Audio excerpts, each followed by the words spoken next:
Hello viewers, ABCD কম্পিটিটিভে তোমাদের স্বাগত জানাই।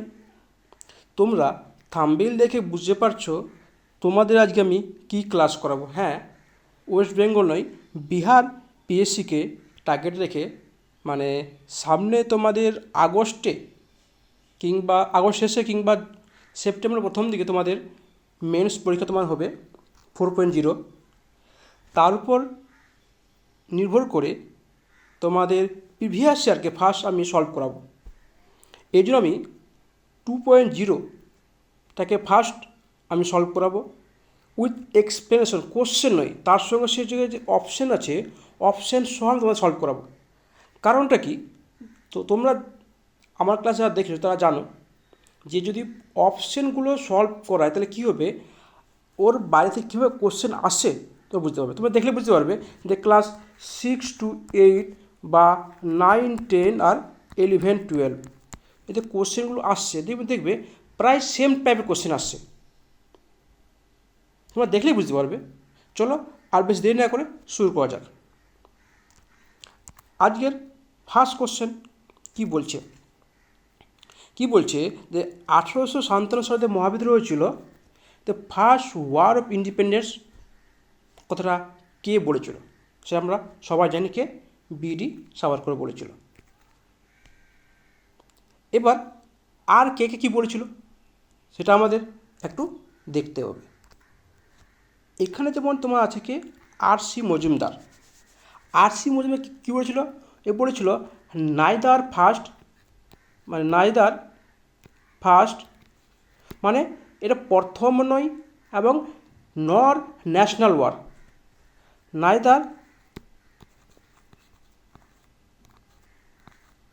নাইদার ফার্স্ট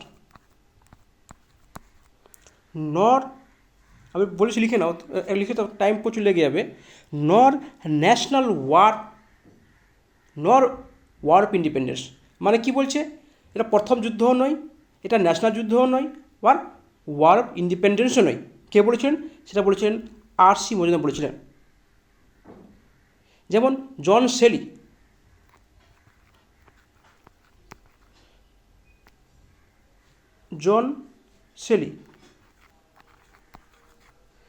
কী বলেছিলেন? এ বলেছিলেন হোললি আনপ্যাট্রিয়টিক, মানে কি পুরোটাই দেশভক্তি নয় এটা, ঠিক আছে। আর বলছে সেলফি মিউটিনি, মানে সেলফিশ মানে কি, মানে সবাই নিজে থেকে করছিল, আলাদাভাবে, মানে একসঙ্গে জোট করে নয়, কেউ নয়। আর্যবলাই টেলার, একটা নাম ছিল টেলার, ডাব্লিউ টেলার ছিল, TAYLOR। এ বলেছিলেন, কী বলেছিলেন? হিন্দু মুসলিম কনস্পিরেসি। এ কী বলেছিলেন? হিন্দু মুসলিম কনস্পিরেসি। আমাদের এটুকু জানলে হবে। তারপর আমাদের নেক্সট কোশ্চেন দেখা যাবে। দেখো 1857 সালটা অনেক বড় আছে, আমি তোমাদের একদিন করাবো ফুললি, কারণ এটা যদি করা যায় তো একটা ক্লাস শুধু ওখানে লেগে যাবে। চলো নেক্সট কোশ্চেন কী বলছে, which of the following event happen first, মানে কোনটা প্রথমে হয়েছিল। এবার জানতে হবে যে সাঁওতাল বিদ্রোহ কবে হয়েছিল। অনেকে জানে কি, আমরা জানি কি 1855 সালে তোমার কী হয়েছিল, সাঁওতাল বিদ্রোহ হয়েছিল। সেখানে কী আছে, বিরসা মুন্ডা বিদ্রোহ করেছিল, মুন্ডা বিদ্রোহ 1899 সালে হয়েছিল মুন্ডা বিদ্রোহ। তানা ভগত মুভমেন্ট কবে হয়েছিল? এটা ছিল 1914-তে হয়েছিল। তার মানে কে ফার্স্ট হয়েছিল? ফার্স্ট হয়েছিল সাঁওতাল বিদ্রোহ। এবার আমাদের একটু জেনে নিই যে সাঁওতাল বিদ্রোহের যে নেতা কে ছিলেন। আমরা অনেকেই জানি কি, সিধু অ্যান্ড কানু, এই দুজন নেতা ছিলেন মেন সাঁওতাল বিদ্রোহ। তো এটা কোথায় হয়েছিলেন? আমরা অনেকেই জানি যে সাঁওতাল মানে কোথায়, ঝাড়খণ্ড, তাই তো। কিন্তু না, তার সঙ্গে ওয়েস্ট বেঙ্গলেও এই বিদ্রোহটা হয়েছিল, ঝাড়খণ্ড এবং ওয়েস্ট বেঙ্গল। এবার তোমার হচ্ছে মুন্ডা, কারণ এখান থেকে অনেক কোশ্চেন আসারও কথা। এটাও কিন্তু কোথায় কোথায় আছে, এটা হচ্ছে ছোটনাগপুর প্লেটু, বর্তমানে কোথায়, মানে ছোটনাগপুর প্লেটু আগে ছিল তোমার কোথায় ছিল, বিহারে ছিল, এখন কোথায় আছে, এখন তোমার আছে ঝাড়খণ্ডে আছে। ছোটনাগপুর প্লেটু ঝাড়খণ্ডে। এটা যেমন সাঁওতালরা কী ছিল, এরা কার বিদ্রোহী ছিল, ইংরেজ এবং জমিদার। সাঁওতালরা যদি বিদ্রোহ করেছিল, কার বিদ্রোহ করেছিল, ইংরেজ এবং জমিদারের বিদ্রোহ করেছিল, তাছাড়া জমিদার যারা ছিল। সেমভাবে বিরসা মুন্ডাও ওই একই জন্য করেছিল, কিন্তু শুধু এখানে একটা জিনিস কী অ্যাড হয়েছিল, তোমার যে মিশনারি কারা, যে খ্রিস্টান মিশনারিরা, মানে যারা ইংরেজ, ওরা কী করতো, মানে ইংরেজরা তো খ্রিস্টান, তো ওরা ভারতবর্ষে এসে খ্রিস্ট ধর্ম প্রচার করত। তাদের বিরুদ্ধে কী করেছিল মুন্ডা, মানে বিরসা মুন্ডা তোমার যুদ্ধ ঘোষণা করেছিল। এর নাম কী ছিল, হ্যাঁ বিরসা মুন্ডা, মুন্ডা বিদ্রোহ। এই যে বিরসা মুন্ডা, ঠিক আছে, এই বিরসা মুন্ডা এর জন্মদিন হচ্ছিল এটা 15ই নভেম্বর 1975, সরি 1875, 1875 সালে। কারণ 97 হবে না, কারণ 97 তো সবাই বলতে পারবে না। তো 15 নভেম্বর যেহেতু এর জন্মদিন, এই জন্মদিন উপলক্ষে পশ্চিমবঙ্গে না, কোথায়, ঝাড়খণ্ডে একটা কি হচ্ছে তোমার দিন পালন করা হচ্ছে। একটা বলে দিই, এই 15 নভেম্বরই এই জন্মদিন উপলক্ষে একটা কি বিহার থেকে ঝাড়খণ্ডকে আলাদা করেছে। কবে, 2000 সালে, মানে এখন 2024 চলছে, মানে 24 বছর আগে বিহার এবং ঝাড়খণ্ড আলাদা ভাগ হয়ে গেছে। মানে বিহার থেকে আলাদা হয়ে ঝাড়খণ্ড তৈরি হয়েছে কত, 15 নভেম্বরই। এই জন্মদিনকে পালন করার জন্য, মানে এই জন্মদিনটাকে করার নিয়ে সেজন্য সেই দিনটাতে হয়েছে। এবার হচ্ছে তোমার হচ্ছে যে বিরসা মুন্ডার জন্মদিন উপলক্ষে 2021 সালে একটা দিন ঘোষণা হয়েছিল। কি, বিরসা মুন্ডা কে ছিলেন, একজন ট্রাইবাল ছিলেন, মানে tribal pride day, tribal pride মানে গর্ব দিবস। যদি ইংলিশে বলি বা বাংলায় বলি কি, জনজাতি গৌরব দিবস, জনজাতীয়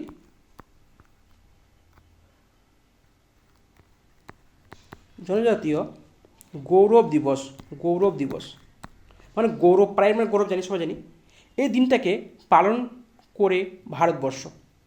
আর এই যে মুন্ডা, যে বিরসা মুন্ডা, এর কিন্তু যে স্ট্যাচু লাগানো হয়েছে কোথায়, তোমার ঝাড়খণ্ডে, রাঁচিতে। এবার চলো, তাদের কী আছে, টানা ভগত। টানা ভগত ছিল, সেটাও একটা ছিল, এটা ওরাও পিপুল ছিল। এটাও কিন্তু কোথায়, ছোটনাগপুরেই, বিহারে আগে ছিল, এখন কোথায়, ঝাড়খণ্ডে আছে। যাত্রা ভগত আর ট্রৈয়া ভগত, এই দুজন ব্যক্তি ছিলেন, তারা করছে। হ্যাঁ, এরা কার ভিতরে গেছিলো, এদের মেন উদ্দেশ্য ছিল ট্যাক্সের উপরে গিয়েছিল, ট্যাক্স। চলো তারপরে কোশ্চেন দেখা যাক কি বলছে। Which revolt is mention in Bankimchandra Chattopadhyay Nobel Anandamath. মানে বঙ্কিমচন্দ্র যে আনন্দমঠ উপন্যাসটি ছিল, সেখানে কার কথা উল্লেখ করা আছে। দেখো, আমরা দেখেই বলতে পারছি কী আছে এখানে, আনন্দমঠ মানে কি, মঠ। আমরা জানি মঠটাকে কারা থাকে, সন্ন্যাসী থাকে। তাহলে কী হবে এখানে, সন্ন্যাসী বিদ্রোহ। সবসময় সব কিছু মুখস্থ নয়, কিছু কিছু আমাদের কী করতে হবে, বেশিরভাগ আমাদের মনে রাখার টেকনিক খুঁজতে হবে। যেন মঠ ছিল, মঠ মানে কারা থাকবে, মঠে থাকবে কী থাকবে, সন্ন্যাসী থাকবে। তাহলে সন্ন্যাসী ভিতরে চলো। তারপর কোশ্চেন দেখা যাক কী বলছে। When were Swadeshi and boycott first adopted as a form of struggle India? প্রথমে বলেছে, প্রথমে কোথায় গিয়েছিল? স্বদেশী বয়কট পার্টিশন অফ বেঙ্গলে 1904 সালে, মানে পার্টিশন কবে ছিল? 1905 সালে হয়েছিল। 1905 সালে, তার আগেই স্বদেশী এবং বয়কট কথা উল্লেখ করেছিল। তার মানে কী হয়েছিল? মানে এখানে ইংরেজি দেওয়া স্কুল কলেজ সব বন্ধ। এখানে কেউ স্কুল যাবে না, কলেজ যাবে না, কেউ চাকরি করতো সে চাকরি ছেড়ে দিবে। আর স্বদেশী মানে নিজের দেশের যে জিনিসপত্র সেখানে কী করবে? সেখানে বিক্রি করবে। মানে যেমন যখন খাদি বসেছিল, সেই খাদিটাকে প্রমোট করেছিল এই সময়। দেখো, নন কোঅপারেশন মুভমেন্ট 1920 থেকে 22 পর্যন্ত হয়েছিল, আমরা সবাই জানি। তো এই যে নন কোঅপারেশন মুভমেন্ট, এখানেও কিন্তু তোমার স্বদেশী বয়কট কথা উল্লেখ করেছিল। কিন্তু যেহেতু এখানে কী বলেছে, ফার্স্ট বলেছে, প্রথম কোথায় হয়েছিল, তাহলে কী হবে? পার্টিশন অফ বেঙ্গল হবে। পার্টিশন অফ বেঙ্গল সম্বন্ধে একটু বলে দিই। আমরা সবাই জানি কি, দেখো এই কোশ্চেনটা আবার কিন্তু এসছে অন্য একটা শিফটে এসছে, একটা 19 এসছে, আবার 11-12 এসছে, অন্যভাবে এসছে, তুমি দেখলে বুঝতে পারবে। দেখো পার্টিশন কবে হয়েছিল? 16 অক্টোবর 1905। এই যে পার্টিশন অফ বেঙ্গলটাকে যেহেতু বাংলাকে ভাগ করেছিল, ঠিক আছে, তো বাংলা ভাগের জন্য কেন ভাগ হয়েছিল? হিন্দু মুসলিমকে আলাদা করার জন্য। মানে বাংলা মানে ইস্ট বেঙ্গল আর ওয়েস্ট বেঙ্গল, আমরা হচ্ছে ওয়েস্ট বেঙ্গল, আর হচ্ছে বাংলাদেশ হচ্ছে ইস্ট বেঙ্গল। তো এখানে ভাগ করার জন্য ইংরেজরা মানে হিন্দু মুসলিমকে একসঙ্গে রাখতো না। জানে ওরা হিন্দু মুসলিম যদি একসঙ্গে থাকে তাহলে কী হবে? এরা একসাথে থাকবে। তার জন্য ডিভাইড অ্যান্ড রুল পলিসি করেছিল কে? Lord Curzon. লর্ড কার্জন সেটাকে করেছিল। আর এই দিনটাকে রবীন্দ্রনাথ ঠাকুর, আর.এন. ঠাকুর কী করেছিল? রাখি দিবস হিসেবে পালন করেছিল। 16 অক্টোবরটা, সেই দিনটাকে কী করেছিল? রবীন্দ্রনাথ ঠাকুর রাখি দিবস হিসাবে পালন করেছিল। হোম রুল কবে ছিল? 1916 হয়েছিল। এবার নন কোঅপারেশন মুভমেন্ট, চলো একটু নন কোঅপারেশন মধ্যে কিছু বলে দিই। নন কোঅপারেশন মুভমেন্ট কী হয়েছিল তোমার? এখানে ওই যে 1919 সালে যে তোমার এটা হয়েছিল কি, জালিয়ানওয়ালা হত্যাকাণ্ড হয়েছিল, তার পরিপ্রেক্ষিতে নন কোঅপারেশন মুভমেন্ট পুরো ভারতবর্ষে প্রথম অল ইন্ডিয়া বেসিসে যে হরতাল হয়েছিল সেটা হচ্ছিল 1920 সালে। আর যদি অল ইন্ডিয়া কে ছিল, হেড কে ছিল? তোমার গান্ধীজি। তোমার একটা মনে রাখবে, যেখানেই থাকবে অল ইন্ডিয়া সেখানে কী হবে? গান্ধীজি। অল ইন্ডিয়া যতগুলো তোমার হয়েছিল, কমিটি হয়েছিল বা কোনো আন্দোলন কিছু হয়েছিল, তার হেড কে ছিল? গান্ধীজি ছিল। এটা 1922 পর্যন্ত চলছিল। 22 কেন গিয়ে শেষ হলো? মানে এটা টার্গেট ছিল যে আমরা একেবারে কী করবো? ফুললি ইন্ডিপেন্ডেন্স নিয়ে নিব। কিন্তু 1922 সালে গোরখপুরে 5 ফেব্রুয়ারি কী করেছিল? গোরখপুরে 22 জন পুলিশকে মেরে ফেলেছিল, জ্বালিয়ে মেরেছিল। এই কারণে 12 ফেব্রুয়ারিতে গিয়ে কী করেছিল? গান্ধীজি এই হরতালকে তুলে নিয়েছিল। নাহলে ইংরেজরা অনেক মানুষকে হত্যা করত। তো এই সময়ের জেল হয়েছিল প্রায় 4 বছরের জন্য জেল হয়েছিল। গান্ধীজির 4 বছর জন্য জেল হয়েছিল, কিন্তু পরে অসুস্থতার কারণে তাকে ছাড়তে হয়। চলো একদিন করাবো, আরও ফুল ড্রেস করাবো, ঠিক আছে? তারপরে কী বলছে? Queen Victoria proclaim was issue on which of the following date. মানে কুইন ভিক্টোরিয়া একটা প্রোক্লেম করেছিল। কী হয়েছিল? 1 নভেম্বর 1858। মানে যখন 1857 মহাবিদ্রোহ হয়েছিল, এই মহাবিদ্রোহকে পরে ভারতে একটা এই করেছিল government of India act 1858, government of India act 1858 শুরু করেছিল 1 নভেম্বর 1858। এই যে অ্যাক্টটা ছিল একে বলা হতো গুড গভর্নমেন্টস, গুড গভর্নমেন্টস। মানে এই একটাকে প্রথম এরা এই সময়টা কী বললো যে আমরা কিছু জিনিস আমরা ইন্টারফেয়ার করবো না। যেমন সবচেয়ে বড় যে তোমার ছিল কি যে কাস্ট সিস্টেম আমরা ইন্টারফেয়ার করবো না। আর কি ছিল কি তোমার সবাইকে সমান চোখে দেখবো। সবচেয়ে বড় যে ছিল যে আমরা রিলিজিয়াস কোনো ধর্মে আমরা ইন্টারফেয়ার করবো না। এই একটা কাজ বাদে বাকি সব কাজেই ও করতো, কোনো কিছু মানেনি। কিন্তু হ্যাঁ রিলিজিয়াস হিসেবে ওরা ইন্টারফেয়ার করেনি। চলো তারপরে কোশ্চেন দেখা যাক কি বলছে। Which of the following statement is correct? বলছে রাজা Rammohan Roy pioneer modern education.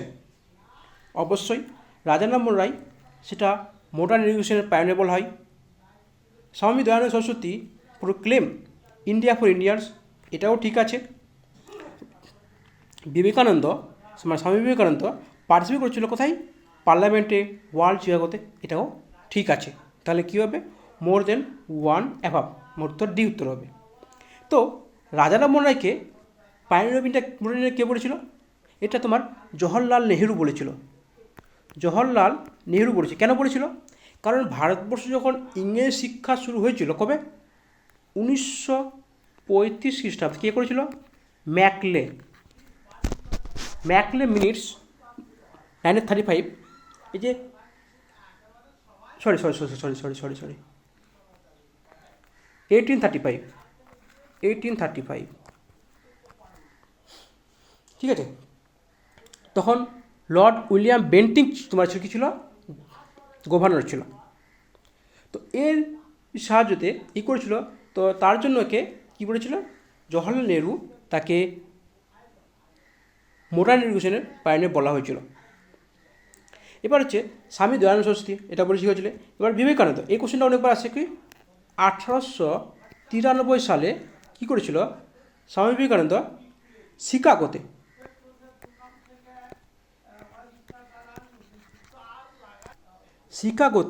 এটা সম্মেলন হয়েছিল।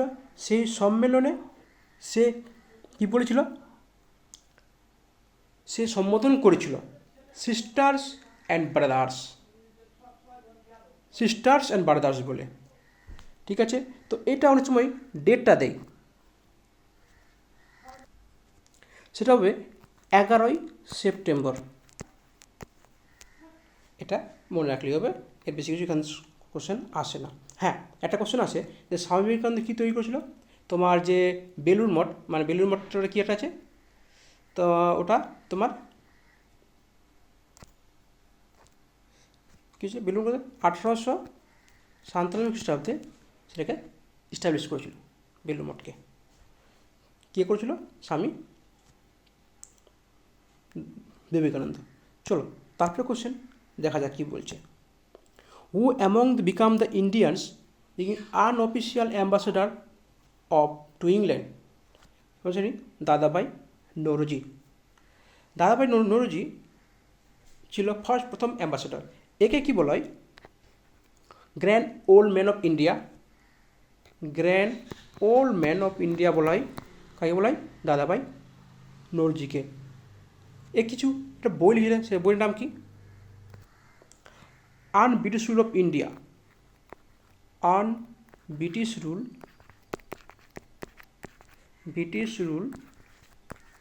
Of India. আর কি ছিল?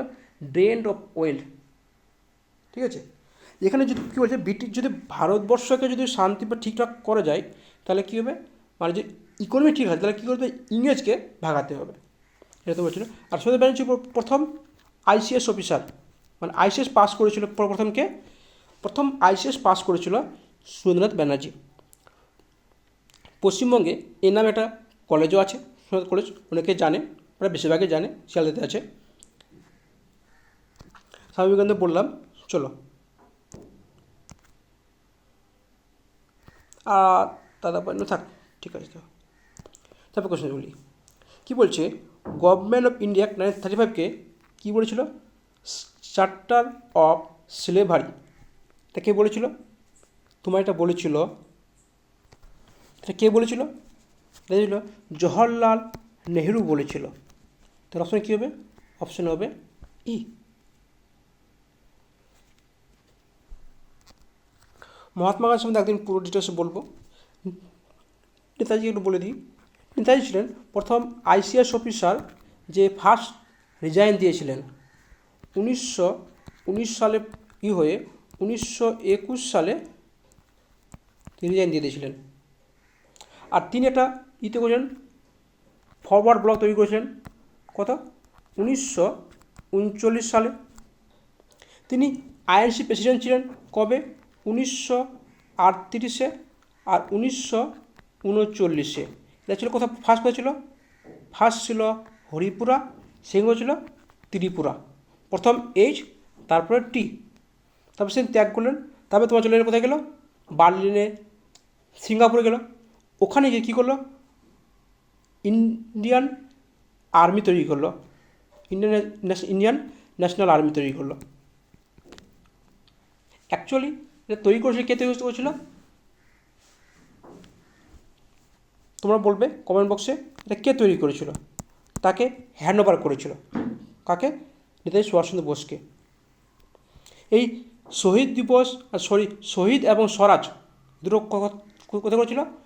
আন্দামান অ্যান্ড নিকোবরকে, আন্দামান অ্যান্ড নিকোবরে এর নাম দিয়েছিল শহীদ অ্যান্ড স্বরাজ।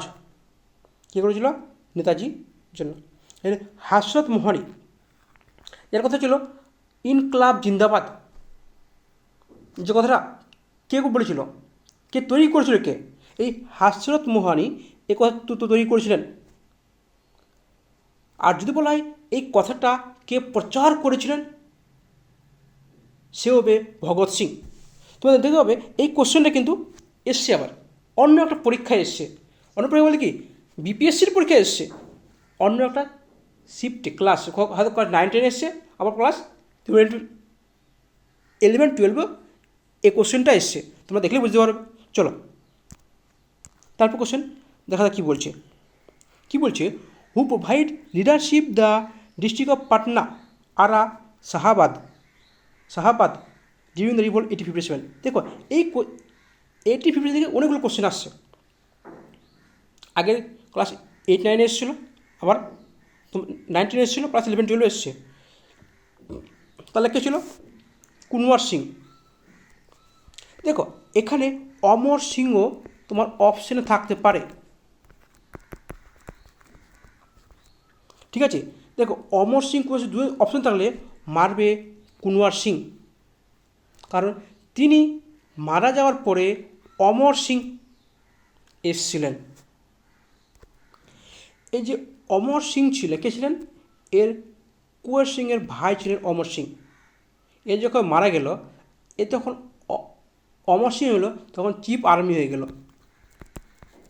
এই যে কুনওয়ার সিং, ইনি কী করছেন, ইনাকে যে কমান্ডার ইন চিফ ছিলেন, তার নাম কি? হরে কৃষ্ণ সিং। হরে কৃষ্ণ সিং ছিলেন এর কমান্ডার ইন চিফ। এই কমান্ডার ইন চিফ তখন কার হয়ে গেল? অমর সিংয়ের হয়ে গেল কে? ওই হরে কৃষ্ণ সিং। তার মানে পাটনাতে বা কোশ্চেন আছে জগদীশপুর কোশ্চেন আসে। এই কোশ্চেনটাই মানে জগদীশপুরে কে ছিলেন? বিহারে জগদীশপুরে কে ছিলেন? অমর সিং অ্যান্ড কুঁয়ের সিং। তাহলে তার কে ছিলেন? হরেকৃষ্ণ সিং, কমান্ডার চিফ ছিলেন। এবার হচ্ছে রাজকুমার শুক্লা। এই কোশ্চেনটা অনেকবার আসে। রাজকুমার শুক্লা কে ছিলেন? তোমার যে 1917 সালে কী হয়েছিল? চম্পারণ সত্যাগ্রহ হয়েছিল। কোথায়? চম্পারণে, বিহারে চম্পারণে। এই চম্পারণ সত্যাগ্রহ হয়েছিল। এই চম্পারণ সত্যাগ্রহে গান্ধীজিকে 2জন লোক ইনভাইট করতে গেছিলেন। তার মধ্যে একজন তোমার হচ্ছে রাজকুমার শুক্লা, আর একজন ছিল নাম বলে দেখি। ব্রাজ কিশোর প্রসাদ, ব্রাজ কিশোর প্রসাদ। এই দুজন মিলে প্রথমে 1916 সালে যে তোমার কী হয়েছিল, আইন সেশন কী হয়েছিল, লখনৌ সেশন হয়েছিল না, লখনৌ সেশন। এই লখনৌ সেশনে গান্ধীজির সঙ্গে প্রথম দেখা হয়, আর তখনই গান্ধীজিকে ইনভাইট করে বিহারে চম্পারণে আসার জন্য কে, রাজকুমার শুক্লা আর ব্রাজকিশোর প্রসাদ। ঠিক আছে, তোমরা দেখলে বুঝতে পারবে। এই কোশ্চেনটা আবার এসছে। চলো দেখি তারপরে কী বলছে। চলো তারপরে নেক্সট কোশ্চেন দেখা যাক কী বলছে। Partition of Bengal was made effect. আমি তোমাদের আগে করালাম। পার্টিশন কবে ছিল? 16 অক্টোবর 1905 সালে। আমি কিন্তু এখানে কোনো কোশ্চেন নিয়ে তৈরি করিনি, সব কোশ্চেন কিন্তু প্রিভিয়াস ইয়ারের কোশ্চেন আসা। তোমরা দেখলে বুঝতে পারবে। তোমার যদি এক্সপ্লেনেশনটা পড়ো তাহলে তোমার কেমন কমন তোমার আসবে। আর একটা বলবো, কথা বলবো, যদি আমার ক্লাস ভালো লেগে থাকে তাহলে আমার চ্যানেলটাকে একবার সাবস্ক্রাইব করে নিও, কারণ আমি এরকম আরও কোশ্চেন দেবো। প্রতি সাবজেক্ট ওয়াইজ আমি কোশ্চেন দেবো, এখন দেবো, সলভ করাবো, তারপরে আবার চ্যাপ্টার ওয়াইজ ধরে ধরে আমি সলভ করাবো। তোমাদের টেনশনই দেবে না। আশা করছি জিকেতে কম করে 30+ তোমরা পাবে, এটুকু আশা রাখতে পারো। চলো তারপরে কোশ্চেনে দেখা যাক কী বলছে। কারণ 1905 সালে এটা করেছিলাম, কুইট ইন্ডিয়া মুভমেন্ট। এখানে কিন্তু বিহারকে অনেক কিছু, দেখো তোমাদের বেশি জানতে হবে, বিহারের সম্বন্ধে তোমার বেশি জানতে হবে, বিহার সম্বন্ধে কোশ্চেন তোমার বেশি জানতে হবে। তো আমরা জানি কি কুইট ইন্ডিয়া মুভমেন্ট কবে হয়েছিল, তো হয়েছিল 8ই অগাস্ট। খুঁজে হয়েছিল 8ই অগাস্ট, বা এর আরেক নাম হচ্ছে অগাস্ট ক্রান্তি। অগাস্ট ক্রান্তি, একে অগাস্ট ক্রান্তিও বলা হয়। আর এই যে আগস্ট অফারে সেখানে বা কুইট ইন্ডিয়া মুভমেন্টে গান্ধীজি একটা স্লোগান দিয়েছিল, কী হয়েছিল, do or die. Do or die স্লোগানটা গান্ধীজি দিয়েছিল। এই আগস্ট ক্রান্তিতে বা কুইট ইন্ডিয়া মুভমেন্টে অরুণা আসফ আলী ইনিকে কী বলা হয়, গ্র্যান্ড ওল্ড লেডি বলা হয়। গ্র্যান্ড ওল্ড লেডি কে বললো, দাদাভাই নরজি। আচ্ছা, গ্র্যান্ড ওল্ড লেডি বলা হয় তাকে বলা হয় অরুণা আসফ আলীকে বলা হয়। কেন বলা হতো? কারণ এই যে তিনি এই কুইট ইন্ডিয়া মুভমেন্টে গোয়ালিয়রে কী করেছিল, গোয়ালিয়র ট্যাঙ্ক ময়দানে তিনি ভারতের পতাকা, ইন্ডিয়ান ফ্ল্যাগ উত্তোলন করেছিলেন, মানে নিয়েছিলেন, হোস্ট করেছিলেন। এটা কোথায়? এটা মুম্বাই। এই যে তিনি পতাকা উত্তোলন করেছিলেন, এই কারণে তাই কী বলা হয় তোমাকে, তাকে বলা হয় কি গ্র্যান্ড ওল্ড লেডি। আর এই যে যদি বলাই এই কুচি মুভমেন্ট থেকে আর কোশ্চেন যে আসে, যেখানে আসে তা কী হয়েছে, বিহার থেকে কোশ্চেন এসেছে। তো বিহারে এই মুভমেন্টটা জোরদারভাবে লেগেছিল, কারণ যে ওখানকার ডিএম ছিল, ডিএম মানে ডিস্ট্রিক্ট ম্যাজিস্ট্রেট যে আছে, তার নামটা তোমাদের জানতে হবে, কারণ এই নামটা অনেক সময় আসতে পারে। WG আর্চার, ঠিক আছে। তিনি অর্ডার দিয়েছিলেন, কারণ ওখানকার স্টুডেন্টরাও প্রায় 6000 স্টুডেন্টের মতো কী হয়েছিল, এরা বিশাল আকার ধারণ করেছিল ওখানে আন্দোলন। কোথায়? এই যে ডিএম কী করেছিল, 11ই অগাস্ট, এই ডেটটা মনে রাখতে হবে, কারণ যদি বিহারের কোশ্চেন পড়ছো, বিহারের জানতে হবে। তো 11ই অগাস্ট সে অর্ডার দিয়েছিল।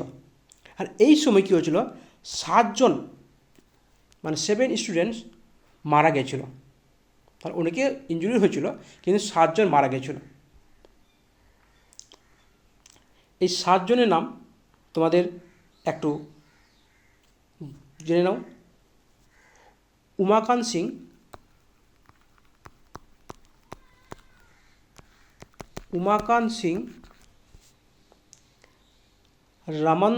সিং, রামানন্দ সিং, জগৎপতি কুমার,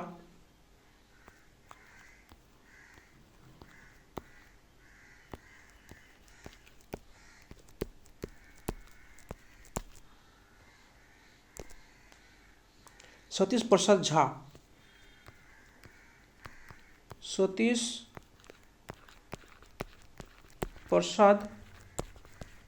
ঝা,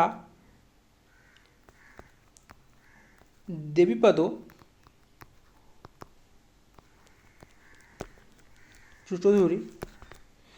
চৌধুরী, রাজেন্দ্র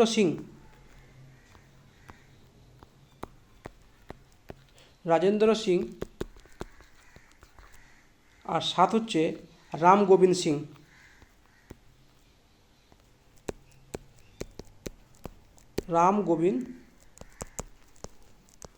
সিং। এই 7 জন তোমরা নামটা একটু মনে রাখবে, কারণ কোশ্চেন আসতে পারে। চলো নেক্সট কোশ্চেন দেখা কী বলছে। The British rule of India a long period due to, British রুলটা কেন ছিল? Liberal policy of Congress? না, কংগ্রেস লিবারাল পলিসি ভালো জিনিস হবে। Imprisonment of Indian leaders, leader যদি জেলে ঢুকায় তাহলে হবে? ভয় খেয়েছিল? না, কারণ ভয় যদি খেত তাহলে কিন্তু এখনও পর্যন্ত স্বাধীনতা আসতো না। Policy on divide and rules, একদম, কারণ এদের মেন ফান্ডাই ছিল একটা, ডিভাইড অ্যান্ড রুল তৈরি করো। যেমন 1905 সালে কী করেছিল? বঙ্গভঙ্গ করেছিল। হ্যাঁ, বঙ্গভঙ্গ কবে মানে বন্ধ হয়েছিল? 1911 সালে। লর্ড হার্ডিঞ্জ তখন কী ছিল? তার মানে কী ছিল? গভর্নর ছিল বা ভাইসরয় ছিল 1911 সালে। এই লর্ড 1900 সালে কী হয়েছিল? কলকাতা থেকে কী করেছিল? তোমার দিল্লিতে ক্যাপিটাল ট্রান্সফার হয়েছিল এই 1911 সালে। আর এই 1912 সালে এই লর্ড হার্ডিঞ্জের উপর বম ফেলা হয়েছিল। চলো তারপরে কোশ্চেন দেখা যাক কী বলছে। Who was the president of the Indian National Congress of Gaya session? Gaya সেশনে ইন্ডিয়ান ন্যাশনাল কংগ্রেসের প্রেসিডেন্ট কে ছিলেন? চিত্তরঞ্জন দাস ছিলেন। এবার হাকিম আজমাল খান, ইনি প্রেসিডেন্ট ছিলেন কবে? ইনি প্রেসিডেন্ট ছিলেন তার 1 বছর আগে, 1921 সালে। কোথায়? আহমেদাবাদ। কোথায়? গুজরাট। মানে আহমেদাবাদ সেশন যে হয়েছিল 1921 সালে, তো এইখানে অ্যাকচুয়ালি তোমার হাকিম আজমাল খান প্রেসিডেন্ট হওয়ার কথা ছিল না। সিআর দাস হওয়ার কথা ছিল, মানে অ্যাকচুয়াল প্রেসিডেন্ট কে ছিল? সিআর দাস ছিল। সে তখন জেলে ছিল। তখন আনফর্চুনেটলি তাকে হাকিম আজমাল খানকে প্রেসিডেন্ট করা হয়। তার আগে 1919 সালেও প্রেসিডেন্ট ছিলেন। প্রেসিডেন্ট বলে কি? তোমার প্রেসিডেন্ট বলা যাবে না, তো প্রেসিডেন্ট বলা যাবে যদি বলা হয়, তাহলে কি মানে জয়েন্টলি সেশনটাকে লিড করেছিলেন। তখন প্রেসিডেন্ট কে ছিলেন? তখন প্রেসিডেন্ট ছিলেন মতিলাল নেহেরু। তখন প্রেসিডেন্ট ছিলেন। এই মতিলাল নেহেরু মুসলিম লীগ,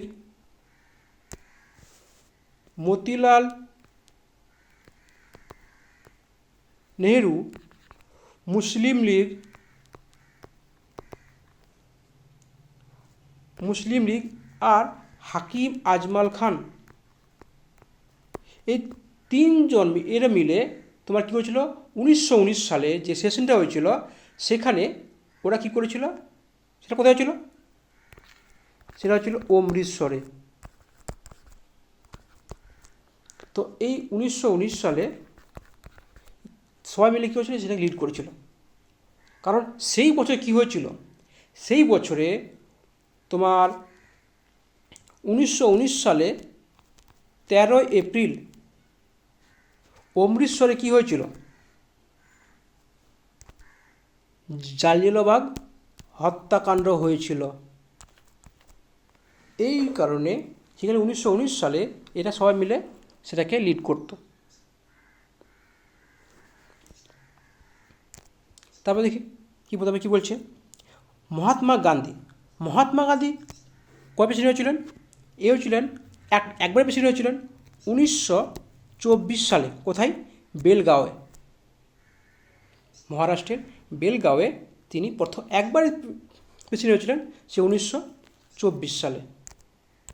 চলো তারপর কোশ্চেন দেখা যাক কি বলছে। Who lead the patient of Bihar during the non cooperation movement. Non মুভমেন্টটা বিহারে কে করেছিল, সবাই কিন্তু রাজেন্দ্র প্রসাদ মারবে, রাজেন্দ্র প্রসাদ সেখানে করতো না, কী হয়েছিল, স্বামী বিদ্যানন্দ ছিল। তো রাজেন্দ্র প্রসাদ বললাম, হ্যাঁ এই যে রাজেন্দ্র প্রসাদ ছিল, রাজেন্দ্র প্রসাদ বলা হয় বিহার অফ গান্ধী, বিহার অফ গান্ধী বলা হয় রাজেন্দ্র প্রসাদকে। তবে হ্যাঁ, গান্ধীর সঙ্গে বেশিরভাগ জায়গায় কিন্তু তোমার এই ছিল, যেমন 1917 সালে চম্পাশাটা হয়েছিল, সেখানে গান্ধীর সঙ্গে ফার্স্ট তার মিটিং হয়, মানে ফার্স্ট দেখা হয়। সেখানে গান্ধীকে দেখে সে খুব মুগ্ধ হয়ে গেছিল। তারপরে যে 1931 সালে তোমার সল্ট সত্যাগ্রহ হয়েছিল, এখানেও গান্ধীর সঙ্গে ছিল। চলো তারপরে কোশ্চেন দেখা যাক, who found Hindu College at Calcutta. Calcutta Hindu College কে তৈরি করেছে, সে হচ্ছে ডেভিড হেয়ার। যদি বলা হয় তাকে সাহায্য কে করেছে, তা সাহায্য করেছিল হেনরি ভিভিয়ান ডিরোজিও, যে সাহায্য করেছিল, কিন্তু তৈরি কে করেছিল, তৈরি তোমার করেছে, ফাউন্ডার তোমার কে, ডেভিড হেয়ার। এবার যে বলা হয় যে জনসন দরকার কে ছিল, একজন গভর্নর ছিল। তো তিনি কি করেছেন, তিনি গভর্নমেন্ট সংস্কৃত কলেজ তৈরি করেছিলেন। কোথায়, বেনারসে গভর্নমেন্ট সংস্কৃত কলেজ তৈরি করেছে। কোথায়, সালটা মনে করো 1791। তোমরা আমাকে কমেন্ট বক্স জানাবে, আমি বলে দিচ্ছি 1974 এর নাম চেঞ্জ হয়েছে, রিনেম হয়েছে, একটা তোমার ইউনিভার্সিটি হয়েছে, সেই ইউনিভার্সিটির নাম কি, মানে এরই নামে এক কলেজ ছিল, তো কলেজ থেকে ইউনিভার্সিটি তৈরি হয়ে গেছে, এর কলেজের নাম বলবে, ইউনিভার্সিটির নাম বলবে। চলো তারপর আজকের লাস্ট কোশ্চেন কি বলছে, who among the following was a Congress totally is fall and done totally, বলছে অ্যাকচুয়ালি পিসফুল ডিমাইস। এটা দেখো পিসফুল ডিমাইস কে বলছে, লর্ড কার্জন বলেছে। লর্ড মিন্টোর সময় কি, লর্ড ডাফরিনের কী হচ্ছে, লর্ড ডাফরিন তোমার ছিল যখন আইএনসি তৈরি হয়েছিল, আইএনসি 1885-এ, তখন তার গভর্নর ছিল কে ছিল, লর্ড ডাফরিন। লর্ড মিন্টো 1907 থেকে 1909 পর্যন্ত ছিল। লর্ড মিন্টোর সময় কী হয়েছিল, লর্ড মিন্টোর সময় তোমার হয়েছিল যে 1 লাখ শিক্ষার খাতে 1 লাখ টাকা ফার্স্ট অনুদান হচ্ছে লর্ড মিন্টোর সময়। লর্ড কার্জন কী ছিল, লর্ড কার্জনের সময় কী হয়েছিল, লর্ড কার্জনের সময় তোমার হয়েছিল কি, বঙ্গভঙ্গ আন্দোলন হয়েছিল। চলো তাহলে আজকেই ওই এখানে শেষ করি, নেক্সট আমি এর পরে ক্লাস দেবো, ঠিক আছে। আশা করছি আমি ডেলি ক্লাস দেওয়ার চেষ্টা করব, ঠিক আছে। এখন আমি প্রিভিয়াস ইয়ারটাই সলভ করাবো, তারপর আমি চ্যাপ্টার ওয়াইজ ধরে সলভ করাবো। আশা করছি তোমাদের ক্লাসটা ভালো লেগেছে। যদি ভালো লেগে থাকে বলবো আমার চ্যানেলটাকে সাবস্ক্রাইব করে নাও, একটা লাইক মেরে দাও। তোমার লাইক মারলে কী হবে, তোমরা লাইক মারলে আমারও ক্লাসটা করতে আরও আগ্রহ পাবো। চলো শেষ পর্যন্ত দেখার জন্য ধন্যবাদ। তোমার দিন শুভ হোক।